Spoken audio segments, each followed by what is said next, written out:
I said, Marlene, I will come to your church. I wanted to say stupid church, but I didn't. I will come to your church, but I am not stopping drinking.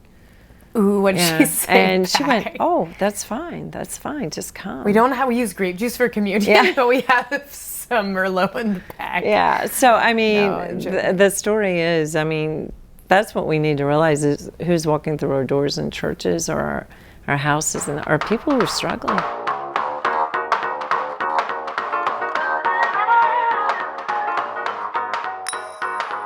Like, have you ever lit a grill manually? No, my former roommate showed me once, and she had to give me like a step-by-step tutorial because I was so bad at it. Well, and not only that, Dustin went in, Dustin knows what he's doing when he's fixing it, and he walks in and he goes, whoa! He goes, sparks fly! He goes, my hair singed. I said, Dustin, what's wrong there? And the hair on his arms was singed. He charred his arm hair. So what did you do? Oh, he Brazilian, said, well, Renee. I kept the lid up. I said, Dustin, that's rule number one. You never do that because it builds up gas.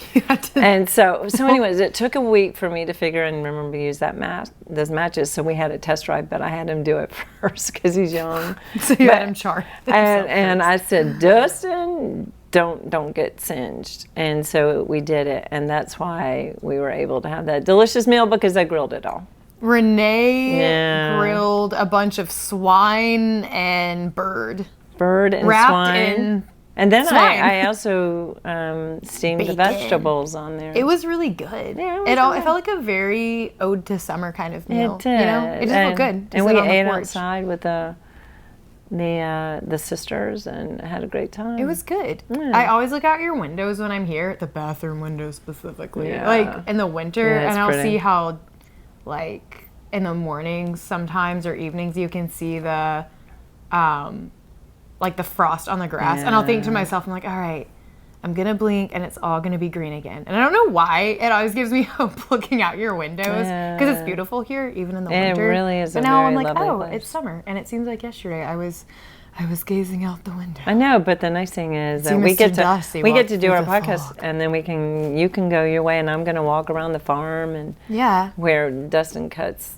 back the fence line for me, so I can walk around with the trusty dog, Tinkerbell. Did you singe yourself your hair grilling our delicious meal this evening? No, because I avoid that with the long match. Thank you, whoever invented the long match. Though, to be a woman and grill. I love it. No, because it really is easy, and it's no mess. It's such a oh my goodness. Maybe I should get a grill for my one-bedroom apartment. Yeah, I don't think you have a balcony though, do you? No, I'm totally joking. No, you Wait, can't. we have a grill. A community grill. Well, so far with your community, I would say no. I'll probably find some fake fingernails and some gold teeth. I'm joking. That would be... Well, there are some people who got really high and like offered me a burger one night. I would have taken who were using it. I did, but then they were so high and like kind of plastered, I think they forgot. Oh, they offered. I was hungry. That was oh my goodness. Yeah. You were going to have a home cooked meal and then they forgot. Yeah. I wonder if they forgot. I don't know. There's probably like weed hungry. Nugget droppings. And speaking of weed, we were going to tackle that. I actually did it intentionally. Segue. See me like dropping names in it conveniently? Yes, there might be weed in there. Well, we're not talking about... That really wasn't a nutshell. We do want to go... We talked about our last podcast about revisiting weed, but you came up with this topic. I thought it was great. Okay, and we're going to revisit weed in some aspects. Yes, but we want some more information. Well, I think, I don't want to say my viewpoints and beliefs on it have changed because everything I said in that video, which if you haven't seen it, go check it out. It's called Should I Get High? It is ranked close to our #1 video, I would say. It's gotten really interesting response. Yeah. But... I've had some experiences, not with weed, however, with a sister. With some sisters and some legal THC, the cousins, yes, the family jewels. Yeah. Oh. After that conversation we had dinner, please, don't go there. Don't go into the family jewelry. Yeah, don't worry when you have 20-somethings. But we've had a lot of thoughts because I personally I've had some unfortunate events happen, but I've also just had some eurekas within my own life, and the whole idea of, I don't want to say drugs because that has such a bad rap, but recreational drugs, how they should be used. But we went. Should we do a recap of our first one? Not a whole one, but we basically talked about what our views of weed were. Yeah, but I think what we're doing is we're saving that for some more information. But we were going to go into what you had said, withholding of alcohol, and then you linked it to the fact that I haven't drank for 23 years. Sobriety, addiction. Sobriety. Today we are going to talk about sobriety and addiction. Yes. Addictive behavior, obsessive behavior. And it was weird that you said, because I've done several podcasts with people who talk about addiction. So I thought, we've surely talked about addiction, but I'm not sure that we have. Yeah. You've touched on bits and pieces of your story. I say touched on bits and pieces. Like, you've always been really authentic about it because it's interwoven a few times, but we haven't had like a really intentional one just about these. Because you're open in our conversations and with other people, like so open and honest and saying, I'm a recovered alcoholic. Praise God. Yeah. And it's interesting how I know so much of your story and so much of what I've experienced in the last, I would say especially almost the last year. I haven't been addicted to alcohol, but I think our culture doesn't see how other things can be highly addictive. Yes. I was having this conversation the other day, and I understand that substances can have different effects on you physiologically, and on the brain, but ultimately, the crave for something more, the idea of I can't live without this, and so often I think people, or at least I will speak for myself, have those subconscious things you can't live without, and you can't really name that until they're taken away. And you're like, why am I crawling out of my skin? Why am I searching for something else? Why am I trying to push my threshold for more and more and more? No, how would you define an addict though? Like, well, I let me just give a little real quick tour of my life in the alcoholic realm. I grew up in the 70s, and cocktail parties were the rule, and I've talked about that before. So alcohol was easily gotten in my family. I came from, as I mentioned before, people who liked alcohol, and there's nothing wrong with that. I also came from the Ramey side of the family that was, they were very great preacher people. But at 14, I started drinking. 14? Yeah, 14. Wow. And it was kind of a challenge from somebody who had older siblings. And it was easily acceptable, accessible to me because we had moved to a house where, no joke, the center point of the house was the bar with the green carpet. That was really hip back then. Big bar, totally stocked. So, it wasn't an issue of, they're going to miss it or anything. So I started drinking that, and in my head, I kind of determined I'm going to become good at this. Meanwhile, holding down grade point averages, at tennis, being very, very serious about tennis, very, very serious about acting, doing my acting.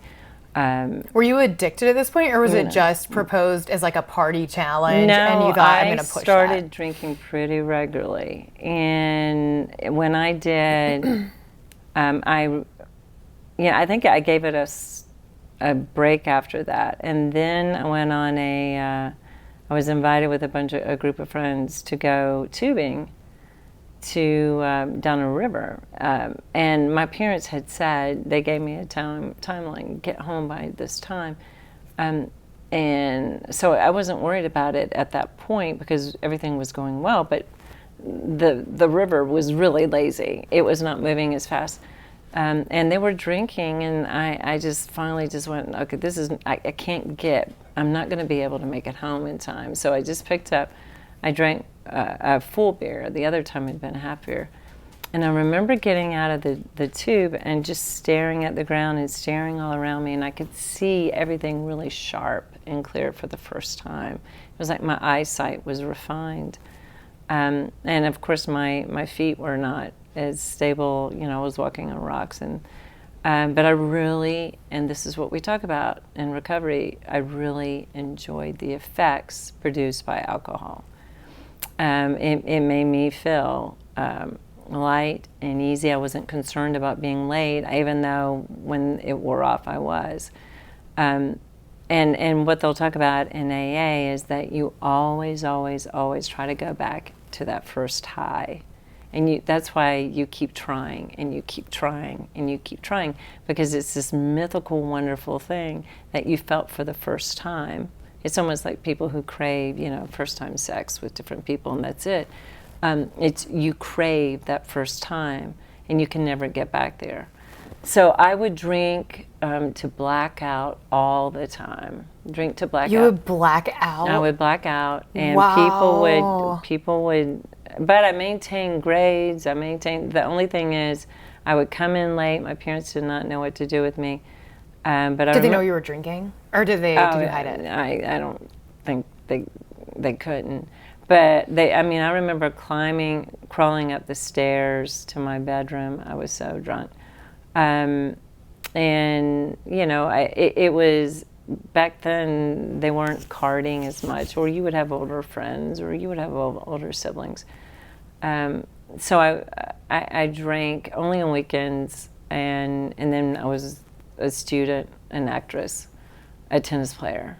And then came my senior year, and this is the one time I'll say the term, and it's correct, I was hell-bent on partying, but also keeping my grades up because I had to get in college. So I just drank really, really hard, really, really fast, and I didn't get the part I wanted in the play. So I was captain of the tennis team, but my tennis hurt, it was not doing well. I would come. I just remember my well-being in performance, it just wasn't there because I was hungover. I wasn't drinking during the day. I was very, very controlled. It would be on the weekends. But still, you feel the effects after a while. How would you describe your headspace at that time? Like, were you dealing with any certain emotions that you felt like it was helping, like anxiety, self-esteem? What were you like as a 14-year-old? The neat thing about alcohol, and this is where people get addicted, is it wipes away all your negative thoughts, and you're just there. You are existing. There are happy drunks, and there are mean drunks. I was just a drunk, and I was happy until I was blacked out. So for me, I didn't. It was when I wasn't drinking that I had all these feelings. But when I was drinking, I didn't have I just had a euphoria. What did you feel when you weren't drinking, though? Like, what did you feel, like heavy emotions you didn't want to feel? I was always very existential, very serious. I had grown up in faith. I had kicked God out of my life as a sophomore when I shut the Bible for the last time. So I thought deep thoughts and had deep conversations, have always. But at the same time, I realized I was going to do this. And so I did this into college, just seriously, where it was beginning to be less on a weekend and just more when I wanted to. And again, it was blackout. And why the Lord, I guess he just put these people around me. They would carry me back home and everything else. And then I got into a relationship where drinking was normal. But it was very functioning then because I had to have a job. I had to go to school and maintain grades. So I was always very functional. But when I drank, I drank. So did you feel like it was a way you could suppress pain at any point too, or was it just a habit that you feel formed at an early age and it just was never? Yeah. You don't think about the problems you're covering up until you stop. And How did you function and cope though? Like, I can't imagine getting through school or waking up like so dehydrated. I'm not saying that like a judgy way. Oh, it was But horrible. how did you maintain? How does a functioning alcoholic remain functional? And do people ever find out? Do what? How do functioning alcoholics remain functional? And how do people eventually like find out that there's a problem? Well, I I remember people, friends, really close friends in college said, Renee, I think you have a problem. And I would just brush them off. Like, say, I'm fine. You're being dramatic. I'm fine. I hangovers were normal for me. I did not like them, but they weren't enough of a deterrent to stop me. I still had feelings, but you become to this point where you think, okay, they'll go away, come this party day, this Friday or Saturday. I'm just, you just start living for the weekends. Or, particularly in college, you could, I'll just take the edge off with, 3 beers, 4 beers. And then wake up in the morning. I was seriously dehydrated, but at the same time, I was one of these people who was attending the hardest, in the 80s, the classes, the aerobic classes. You could either be the bunnies. Your mom will tell me what she wore to, and I'm looking at her, I'm going, no, I was serious about. I went to the power packs. I went to the ones where you were sweating. I mean, I went to the ones where you were really, it wasn't just what they saw. Like the high-waisted leotards and people, leggings. No, not wearing the leg warmers. Gosh. You're getting there, you're walking away, and you have literally, I was working out with people who wanted to be firefighters. So I would party really hard, sweat out a lot. I would detox a lot of the stuff out. Would you be like, oh, that sounds like Jim Beam? Yeah, it was really bad. And then I'd go mow the yard and, drink beer. You drink a beer after that. That was my reward. So I kept this up until I decided, my now ex-husband said, well, we should have kids. And so I didn't drink while I was trying to conceive or during the pregnancies. But afterwards, I would. But with children, and then I also was raising stepchildren at that time, and I would do it in a very controlled manner where it was after they were in bed, or if I did it, I would have a drink or something. I would not. And so, there's these little landmarks that you have. It was very functional. The kids were getting everything they needed, but I was alone a lot. So people would say, you would read you might be alcoholic if you're drinking alone. Well, I drank alone a lot. Did anyone ever, I know you said people asked about the behaviors and you just brushed them off, but was there a point, like even in your marriage, it was suggested this is a problem, or were you just able to hide it, keep it super controlled? My sister always knew it was a problem, and for early on, she was the most vocal opponent of it. She said, Renee, something's not right. But we didn't see each other enough. And so I would just say, and she kind of got used to the fact that I was just going to be this way. So when I noticed, my now ex-husband, he didn't like it just because I think it was something it took away from him, but it helped me hide emotions I was feeling, and with his manipulation and everything like that. But it was probably the 1999 when I realized I have a real problem. And there was a party, just a get together at our house, and we had this other couple beside us, and they, it's bad when you drink so much, you sober up to get people out of your house. Was this like a church party? No, it wasn't a church party. It was a neighborhood party. But they would not leave the house, and I had drank so much that I had stayed awake so long, and all I wanted to do was go to bed.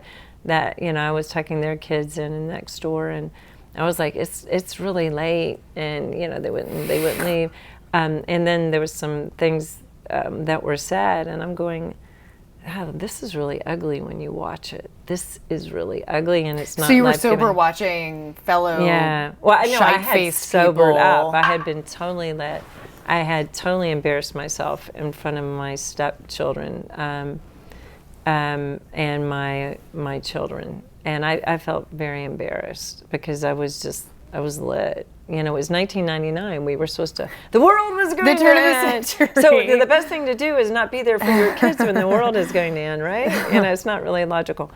So that woke me up, and then that was the same year that my dear friend Marlene Nance came into my life and started asking me to church. And you're like, oh, crap. Yeah, and well, she had asked me in 1996 to come to church, and I think I forget when but 1999 is when I read the Shepherd's Guide, and that's had the salvation prayer, and that's when I prayed the salvation prayer. And one of the first things I asked the Lord was to make me a good steward, and we've talked about that part. So then I didn't tell anybody that I had come to Christ, but I still drank. You know, I would be preparing, and I think I've told you, I'd be preparing the Sunday school lesson while I had a beer on the front porch. I mean, that's not inherently bad, Yeah. but if you're alcoholic, obviously, Yeah. feeding the problems. Did you ever have the thought of living without it? Like, was that a scary thought to you to not have it to rely on? It was terrifying. What And was your thought but when process? I was 1999 is when I started praying. I said, God, this is really controlling me. Not that, again, I was highly functional. I would put it off. Okay, I would not buy a 6-pack of beer because I would drink all 6. So I would go in, I would buy 2 singles. I would stop somewhere and buy 2 singles. Or if I wanted to get drunk, I would buy a 6-pack of beer. Or if I wanted to have a bottle of wine, you know, I would buy a bottle of wine. It was very rare that, because the wine you can't buy, and they don't have the little bottles like they did then. They do now, but it was I knew more than likely. And so when I would drink a bottle of wine, I would leave about that much, you know, an inch of wine to say I didn't drink the whole bottle. To be like, here's some backwash in here. So but I started praying to the Lord, like, please help me. Like, this is not good. And I said, Lord, this is controlling me.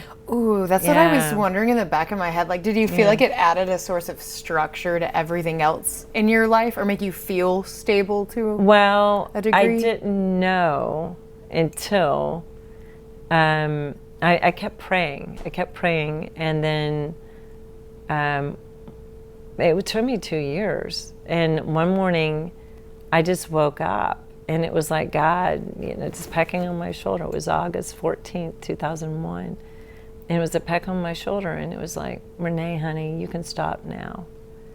And I went, oh, thank you. Did you feel like indebted to it? Not indebted, like a slave to it? Oh, yes, absolutely. What Totally. was the thought process, though, of like not being able to give it up? Like, with the thought of not having it in your life, what in your mind then was the outcome if it were taken away? At this point, I wanted to stop it more than I worried about the outcome. And that's what I'm trying to say is you realize particularly as you would read scripture, it would talk about being free. And I'm like, wow, I'm a slave here. Yeah. I'm a slave, you can't have 2 masters. I'm a slave to this, Lord. Please take it, please take it. But I didn't have the power in me to do it. So when August 14th came around, 2001, and I had the power, I was so grateful. And I said, that's it. And I got rid of every single thing in the house. But that's when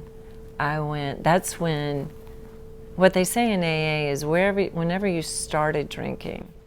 Whoa, Dog. I'm so sorry for your pillow. Oh, it's all right. No, I was like in such a zen state, and the bark, like my sympathetic nervous system.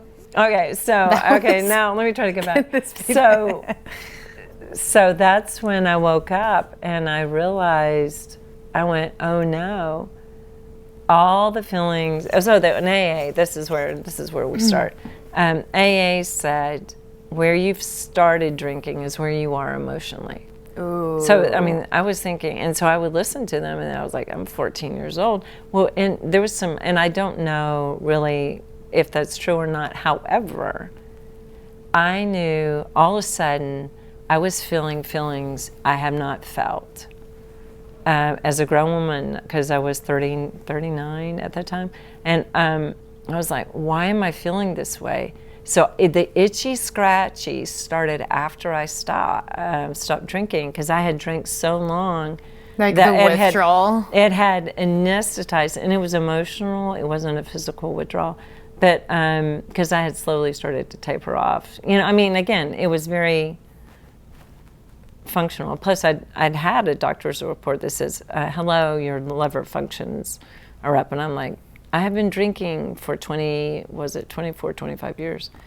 And so the weirdest thing was feeling the emotions. And I remember that first day when I called AA right away. I just hopped on the phone. I need to go to a meeting and find out how I need to have support. And as soon as I did that, I can't imagine life without alcohol. This is scary. And I was leaning on the Lord, but at the same time, I was terrified. I was like, how do you have life without something you've had for 25 years to lean on? And so I went to AA meetings, but at the same time, I would feel these emotions and I would go, what is this? Why is this so hard? And you would just walk through and you're going, oh, this is what this feels like. So it was almost like I was feeling emotions for the first time. And it was very unsettling. And it was very difficult. And it's the reason AA at that point was just so good for me, because I was understanding that this is what's going on. So did you feel like at that point, that's when you realized this is what it feels like to live without it, and experiencing the, I can't do this, as you had while you were still in it, because it was just numbing? Yeah. Or did you feel like it was numbing everything? Well, and I look back at it now, I was numbing so many things. Yeah.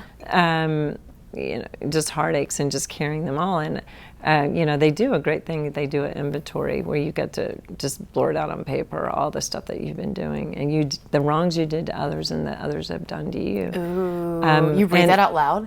Well, you write it down and then you share it with somebody. Wow. And so, but that's step 4, and it takes a while to get there, because you have to learn.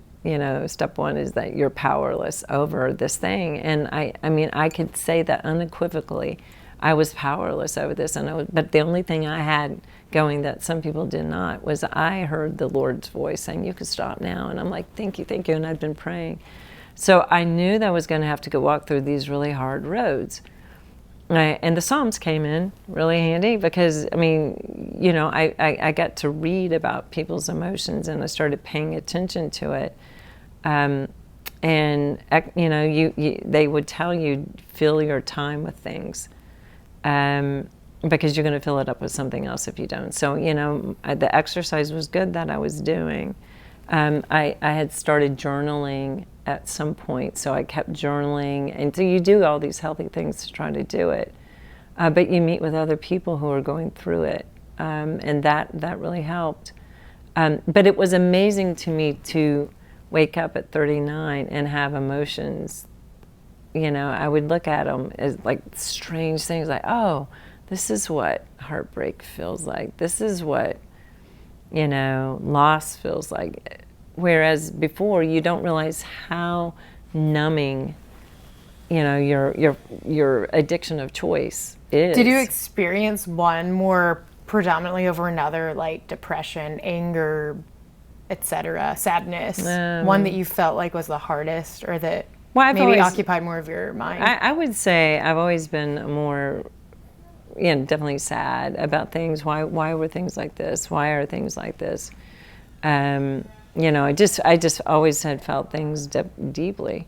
So I was feeling them deeply. And that was shocking to me. That was so very shocking, to feel something, to the very being of you, and going, wow, this is what I'm feeling. Did you experience joy, or I don't want to say negative emotions, because I don't believe they're all negative, but things like joy, did you experience those deeper? Or was there not much of a difference? There's a time, I think, when you're walking through and trying to sort it all out, that the joy doesn't come right away. I mean, yes, you still have laughter, you still have all these things. But I now know that I've never been so joyful I've had more fun in my life without alcohol than I ever. Like, I would say those years were hell. Those years were hell because I was in bondage to something. And I was a slave. I was a slave to something. And I don't say that to belittle people who are actually experiencing slavery in the form that we know. No, but emotional bondage is... It was very emotional, but I was also, ball and chain was the bottle. So now I look back at it and I'm like, I have had the time of my life. But there is a point where you have to walk through the Celebrate Recovery calls it Hurts, Hang-Ups, and Habits. And they have a great program. I love Celebrate Recovery. But we did the study, and I led. Your mother went through it with me the first year, because it's not just for people with liquid addictions or shooting up your arm addictions and things like that, but it's for the people who have eating disorder, addictions, and all these other things. So we go through this whole thing very deeply with Scripture. And we also learn the AA step that goes with it. So it was really very, very freeing to do it again and walk through that with them. So, I mean, constantly, you just keep inventory of things like, oh, wow, I'm feeling this. I need to do this. So I absolutely love not being addicted. I can't tell you how my life has changed. I have never laughed as much. I've never had as much joy. What would you say to people like teenagers as young as you were who are kind of in the brink of it? I wish I never started. Yeah. And the problem is when people do experimentation, how do you know if you don't try it? The thing is, if you try it and you become addicted, you can't get out of it. I mean, there are things now that you can instantly take that you're instantly addicted, and people are still doing it. Is that just the chemistry of the brain? And No. There's actual drugs that I think heroin you're instantly addicted to. So it's not like you have to build up. Ooh, yeah, and then, but the thing is, if you don't try it, the temptation is the fruit in the garden. The temptation is I'm missing out. I guess they have a FOMO. I guess we have a FOMO if we don't try. But that's what I would say is don't ever try it. I mean, because I want to tell you, if you want, whether you believe in the enemy like we do as Christians or not, life or the enemy, can still kill and destroy your happiness and your well-being.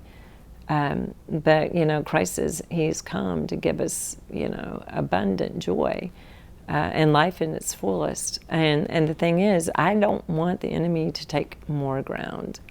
And I would say to that young person, really, who do you want to be a slave to?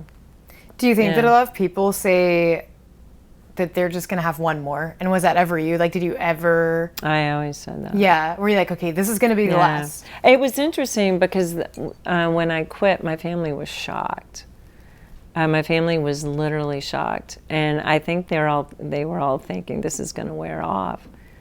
And I had one sibling walk up to me, you sure you can't just have a glass of wine? I said, if I could just have a glass of wine, don't you think I would? Didn't you tell Marlene, which... Yes. What did you say when she invited you to church? I said to Marlene, Nance, forever, eternity, I am grateful for her boldness, because she'd asked me over and over to come to church. And I said to her, finally, because I didn't want her bothering anymore. And she was so sweet. I said, Marlene, I will come to your church. I wanted to say stupid church, but I didn't. I will come to your church, but I am not stopping drinking. Ooh, what did she say? And she went, "Oh, that's fine. That's fine. Just come." We use grape juice for communion, but we have some Merlot in the back. Yeah. So, I mean, the story is, I mean, that's what we need to realize is who's walking through our doors in churches or our houses, and are people who are struggling. But now that I've told you my story, now tell me what you were thinking about. Why you talked about this. Well, I think it's really important for people to hear the process of addiction, because substance abuse, or I should say, is such, I feel like it's on a rise in culture. I know back, maybe back in your day, people were more closeted about it, kind of like when we had our conversation on pornography, like, stashing the magazines, or if people are a functioning alcoholic, it's something you can so much easier hide. But I think... Well, it was acceptable, really. Really? I mean, business people went to cocktail parties, their wives went with them. But cocktail parties aren't bad. No, they're not. But back in the day, I mean, you look back in the 50s, a lot of women were smoking during their pregnancies, or most. That is true. So I mean, touché. I mean, a lot of the stuff we didn't know, and it's just, well, this is acceptable, therefore it's okay. And so no one really thinks beyond that and just, oh, we'll try it. Everyone else is doing it. Yeah, but I don't know if necessarily it's on the rise or it's just gotten so overt and it's nasty. It's interesting because alcohol is the one substance I notice people will pressure others into, but we don't pressure people into having a glass of water, cup of. It's just an interesting phenomenon to me. Actually, I do water too. Yeah. Please drink because your pee is yellow. Hydration, electrolytes. Recovered. Really. No, but for real, I didn't mean that as a slam. I know. Okay. I mean, we have the same sense of humor. I took it so personally, Anna Gray. I'm offended. No, addiction's so interesting to me, though. I mean, not just, it fascinates me. It's like my side hobby to research. But the more my eyes are open to culture and things people seemingly can't live without, I think alcoholism is pretty fair to compare it to. Now, a lot of people would say that it's my extremities in comparison to things and, addictions in people is taking a stretch because of the effects alcohol has on you mentally, physically, because it's something you're consuming. However, I still argue, and I don't know your thoughts on my comparisons with this, but things like exercise, social media, I think they are just the same because they still are, as you were saying, they were wiring our brain and we're getting hits of dopamine or whatever, what are the other ones? Yeah, we're getting serotonin, dopamine, all these things are going and they're rerouting our brain. So yes, I think it is. And it also... The little rectangle, I think, is a big addiction. We live in a world, and we were talking about this briefly over your grilled chicken earlier, but the idea that we have a threshold, but society focuses so much on pushing it in other ways that's not inherently bad.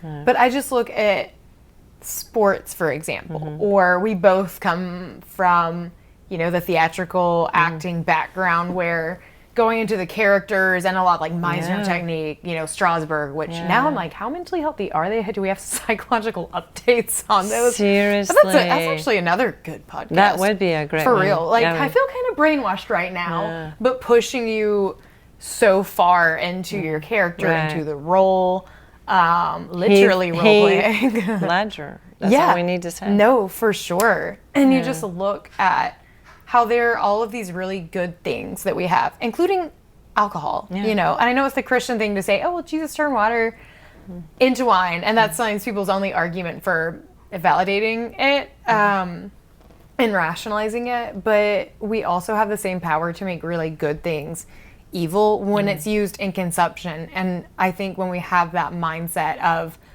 I can't live without this. But I think oftentimes we don't necessarily have the self-awareness to even realize we can't live without something. Yes. Like, I don't think that's a conscious thought on people when they're doom scrolling, on their phone, and they're like, well, I can I not get off of this, and why? I'm bored, so I'm going to scroll. And I want to numb out, so I'm going to scroll, which that was me. Yeah. And different. Well, and plus, when you went to Europe, you told me a different story. Like when you saw all the teens sitting around. Oh, yeah, no one was on their phone. Yeah. Everyone's engaged, you know? They're actually talking to one another. Yeah, and it's like not texting each other beside each other. Yeah, and like playing board games, reading books, like it was wild. No, it was like opening a golden book and seeing all these wonderful European creatures in a really, you know, functional habitat, engaging as humans were created to do. But I just think that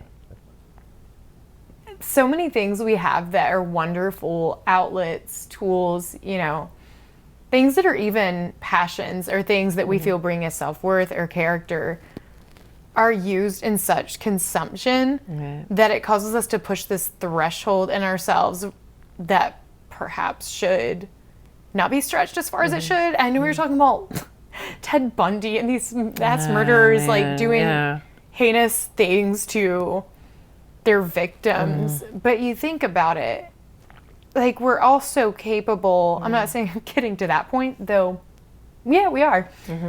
But how do you know, I just am pondering, like, how do you gauge that? And how do you have the self-awareness? And sometimes things even in myself, I don't realize till years later, like, oh, I've always, like, this has always been a structural part of my life. I haven't had the conscious thought, I cannot live without this. But the way I live very much indicates I cannot live without this. Or like replacing one habit for another, like recovering from one particular, you know, habit and then replacing it with something else. And you really just fills it. Well, and it does fill it, but it also is a constructive thing to move you forward. I knew somewhere in my addiction as a Christian, a Christian with stewardship, praying for stewardship, that I was begging him, please, please, please help me stop drinking. And it was 2 years, you know, and I don't think he was behind. I don't think he was, you know, whatever was going on, he was busy doing whatever he did in me so that I was ready to say no more. So we have that. We have good friends who speak honest truth to us and say, you know, hey, Renee, or hey, Anna Gray, I see this in you. You know? But when people don't, it's like, okay, for example, the almost 10 years I was running, most of the time I was like praised for my discipline. And it's funny because like I felt kind of like a fraud accepting that at certain points. Not all the time, because there were a lot of seasons like I had a really healthy relationship with it. And other times I knew exactly like why I was doing it. You know, like if I felt unattractive, fat, to numb out, to do, you know, to like overdoing it. But when people like see something that doesn't look like a problem, it's like, wow, you're so disciplined, and oh, you're losing weight. It's like all of that's like, cha-ching. Yeah, you were getting praised for what was. Yeah, and it's no one's fault either, but it's like. There was one time with you, and it was the second marathon. I remember. And I so badly wanted to say something to you, but you were bent on doing it. And I mean, your running coach, you went against what your running coach had advised. Oh, the one back in the fall. Yes. That was so dark. And so, I mean, I remember your mom, I felt very strongly that we needed to go up there and be there with you.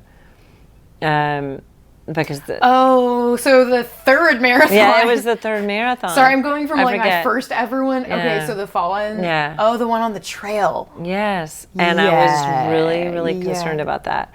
So I said, Laura, I want to go with you, and I made sure I was up there with you. And I figured, she had to go somewhere, and I said, I'm going to drive.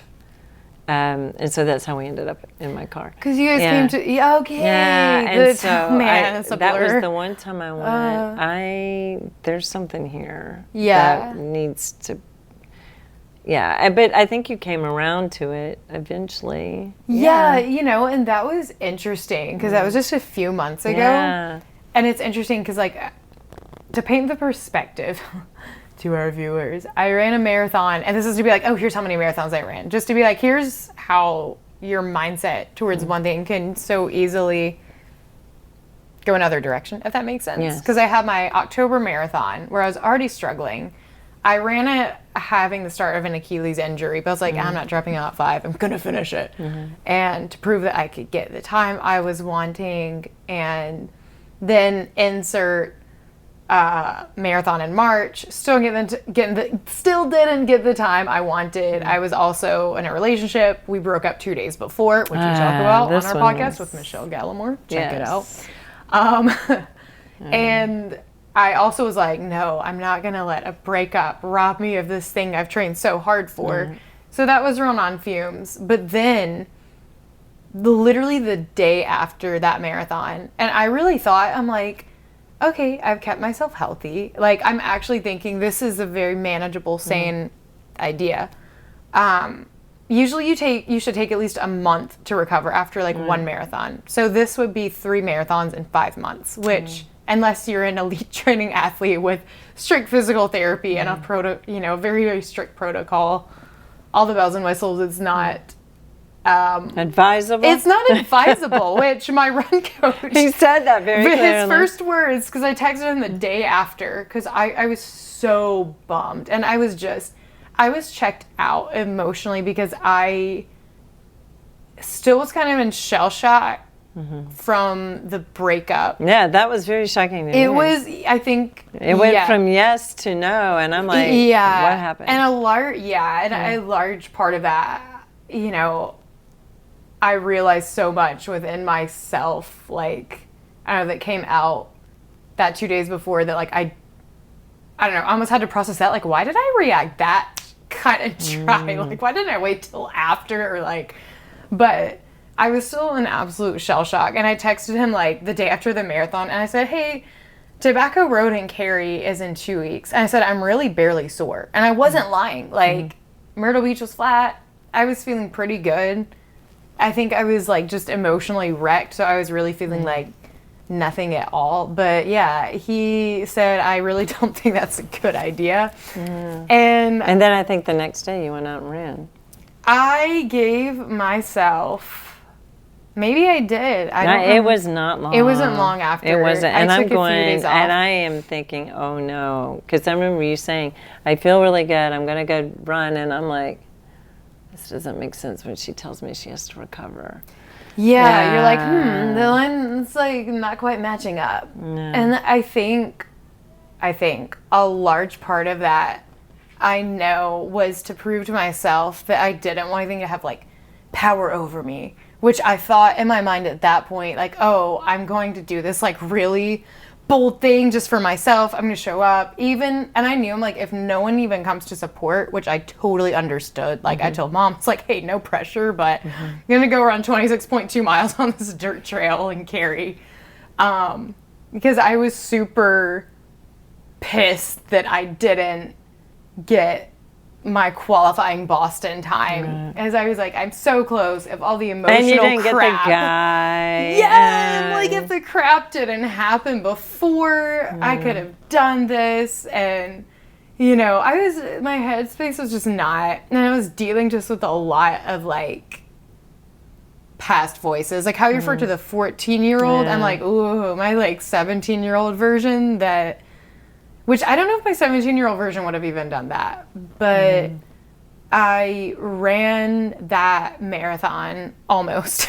I say ran it because I quit at mile 22. And I went at it, which is still amazing. It was very hard from the first mile. I was like, I thought the whole time, I was like, oh, this feels fine. I'll do great. It'll be fine. Like, I feel recovered. And I say all of that to say, impulsive choices like that, you might feel totally great or even be at like an emotionally such numb or heightened point that you're like, I can do whatever I want whenever I want.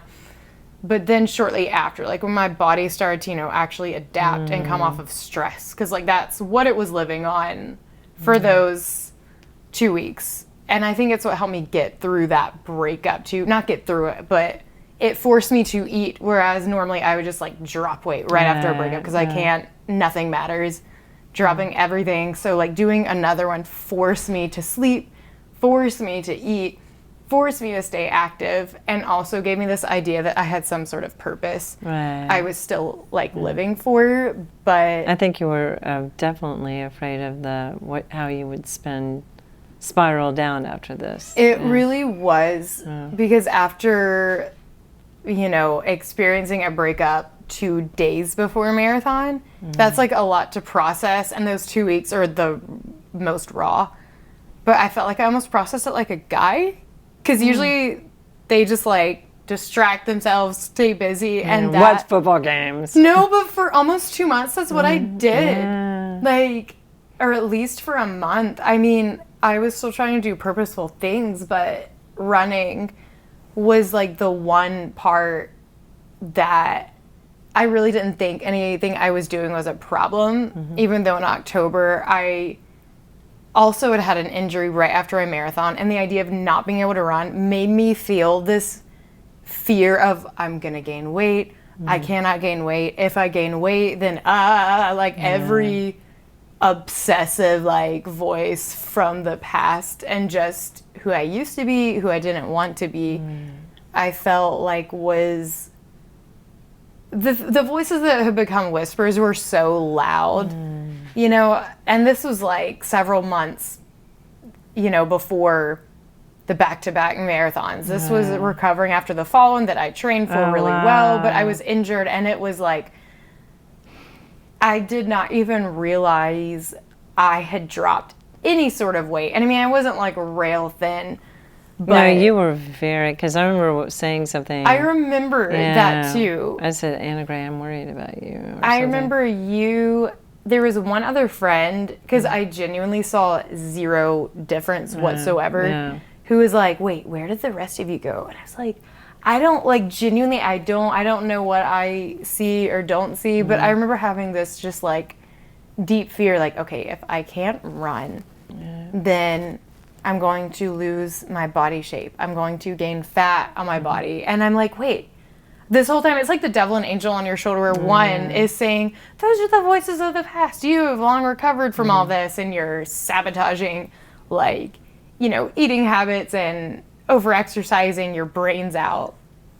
But when I kept having these flashbacks to when I was 19 and also training for a marathon, and I would do a long run like for 2 hours, and then, no joke, I would like not eat right after, and I would go to the gym.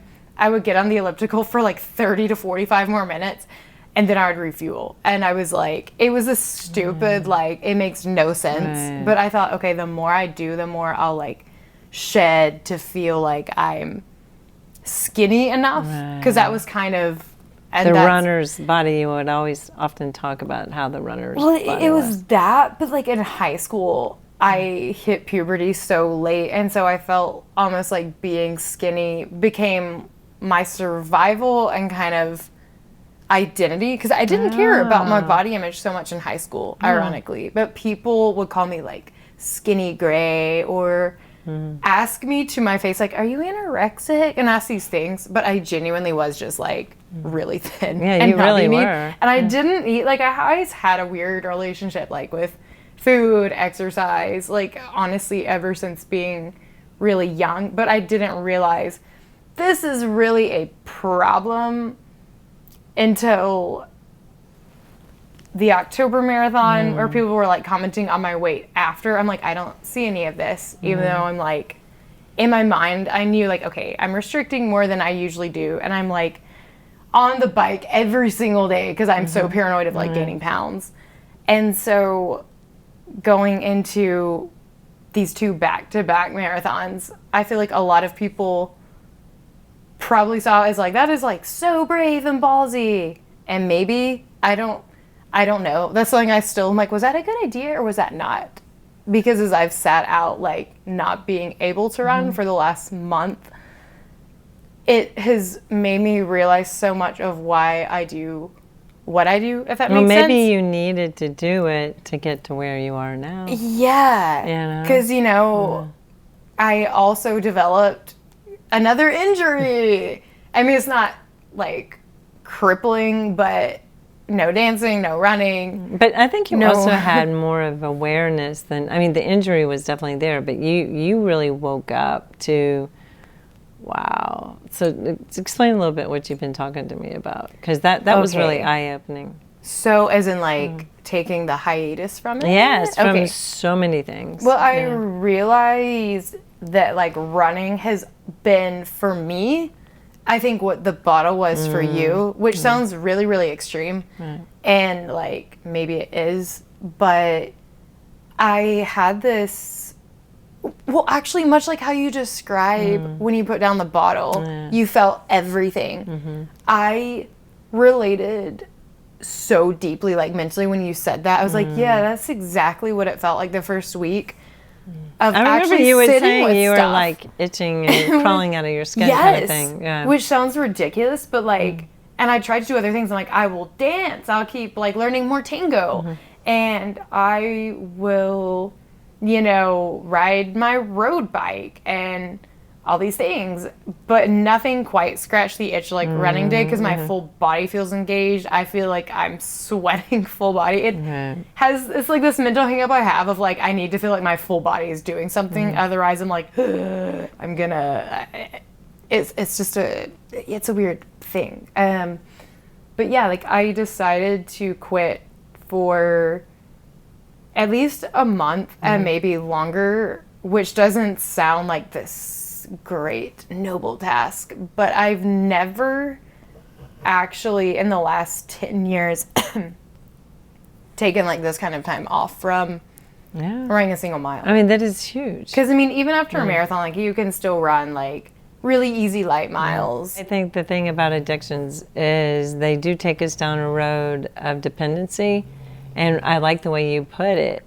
Often you were saying that you were giving up things that were comforts, such as wine and other things, and you're just giving them up to see, okay, how much am I really leaning on this? Yeah. And I think that is the deal with addiction, is